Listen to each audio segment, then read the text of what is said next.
দর্শক আসসালামু আলাইকুম। দেশ প্রবাসে যারা আমাদের ইউটিউব চ্যানেল দেখছেন সবাইকে প্রীতি শুভেচ্ছা জানিয়ে আজকের প্রতিবেদন শুরু করছি। তো দর্শক দেখতে পাচ্ছেন সামনে এক সুন্দরী বোন বসে আছে, তার জীবনের গল্প শুনবো, তিনি কী বলতে চায়। আসসালামু আলাইকুম। জি ওয়ালাইকুম আসসালাম। ভালো আছেন? জি আলহামদুলিল্লাহ। আচ্ছা, কি নাম আপনার? আমার নাম স্মৃতি। স্মৃতি। আচ্ছা, তো এই যে স্মৃতি বোন, এই যে আপনি আমাদের ক্যামেরার সামনে এসেছেন কি কারণে বলবেন?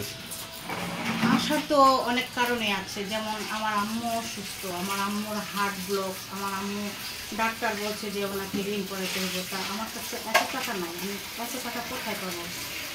আর পরিস্থিতি ভালো না, মানে বাড়িতে কাজ করতাম, কাজটা চলে গেছে, একটা মেশিন ছিল সেটাও নষ্ট হয়ে গেছে, ঠিক আছে। তো নানান দিকে সমস্যা, মানে একবেলা খাইলে আরেক বেলা খাবার জোটে না, ঠিক আছে। এই মানে অনেক তিক্ততার স্বীকার করে যেমন এই কথা আসা। আচ্ছা আচ্ছা, মানে অনেক কষ্ট মানে স্বীকার করে। আচ্ছা, কোথায় থাকেন বোন আপনি? আমার বাড়ি হচ্ছে বিক্রমপুর। আচ্ছা, বিক্রমপুর। আচ্ছা, তো বাবা কি করে? আমার তো বাবা নেই। আচ্ছা, মা কি করে? আমার মা কিছু করে না, আমার মা তো অসুস্থ, বিছনায় পড়া। আচ্ছা, কয় ভাই বোন আপনার? জি, ভাই বোন কয়জন? আমরা 4 বোন 1 ভাই। আচ্ছা আচ্ছা, তো আপনার কি আগে পরে বিয়ে শাদী হয়েছে? হ্যাঁ, আমি বিয়ে হয়েছিল তো 1 মাস সংসার করার পরে উনি চলে গেছে। আচ্ছা আচ্ছা, তারপর তার সাথে কি কোনো যোগাযোগ নেই? না, তার সাথে আমার কোনো যোগাযোগ নেই। আচ্ছা, তো এখন কি মানে বিয়ে শাদী করতে চান নাকি একটু সহযোগিতা চান, কোনটা? হ্যাঁ, আমাকে যদি কেউ বিয়ে করে আমি তাকে বিয়ে করবো, তো সাহায্যের হাত বাড়া যায়।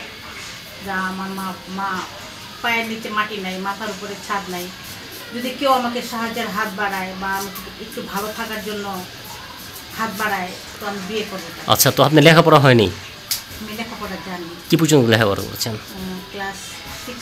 6 পর্যন্ত লেখাপড়া করেছেন। আচ্ছা আচ্ছা আচ্ছা, তো ভালো করেছেন। আপনি আরবি পড়া জানেন? জি। আচ্ছা, তো বোন আপনার বয়স কত হবে? জি, বয়স কত হবে? আমার হ্যাঁ, আমার বয়স 26।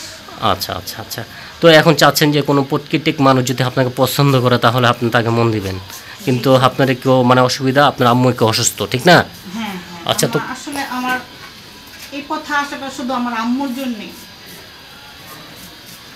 আচ্ছা আচ্ছা আচ্ছা, তো এখন কোনো ভাই যদি আপনাকে পছন্দ করে অথবা কথা বলতে চায়, কিভাবে কথা বলবে? কথা বলবো আমার নাম্বার। আচ্ছা, নাম্বার মুখস্থ? জি, আচ্ছা, তো নাম্বারটা বলেন। 0130172798। এটা আপনার নাম্বার না? জি, আচ্ছা, আরেকবার বলেন। 0130172798। আচ্ছা, ঠিক আছে বোন, আপনার নাম্বার দিয়ে দিচ্ছি, দর্শক চলে গেছে। তো আর কিছু বলবেন? আর কিছু বলার নাই আমার, তো যদি কেউ কোনো ভাই আমাকে একটু সাহায্যের হাত বাড়ায়, হয়তো তাদের সাহায্যে আমার আম্মুর জীবনটা বা আমার জীবনটা একটু বেঁচে যাবে। ওকে, ঠিক আছে, ভালো থাকেন আপনি। জি। তো প্রিয় দর্শক, আপুর জীবনের গল্প শুনবেন, যদি আপনাদের দেখা হয় বাকি জীবনের গল্প শুনবেন। সবাই ভালো থাকেন, সুস্থ থাকেন, নিরাপদে থাকেন। আসসালামু আলাইকুম রহমতুল্লাহি ওয়া বারাকাতুহু।